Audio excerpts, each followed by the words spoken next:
Romance skill வெளியே வந்து இதெல்லாம் சாத்தியமாச்சுன்னு பெருமை பேசியிருக்காரு சீமான். எவ்வளவு பெரிய வன்மம் பாருங்க.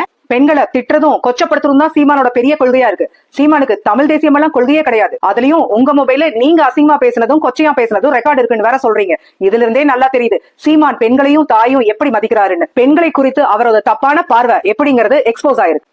தமிழன்னு கருப்பை கொண்டாடுற சீமான் நித்யானந்தாவை சுத்தி வெள்ளை வெள்ளையா பொண்ணுங்க இருக்காங்களேன்னு ஏக்கத்தோட பொறாமைப்படுறதோட அர்த்தம் என்னன்னு இப்பதான் புரியுது. எல்லாத்துக்கும் உச்சம் என்னன்னா, விஜயலட்சுமி பாலியல் புகாருக்கு வளசரவாக்கத்துக்கு விசாரணைக்கு வந்த சீமான் அவர் மனைவியோட ஒரு பேட்டி கொடுத்திருந்தாரு.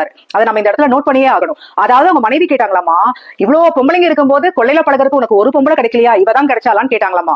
அத அவரோட பாடி லாங்குவேஜ்ல என்ன ஒரு அலட்சியமாவும் திமிராவும் பேசினாரு.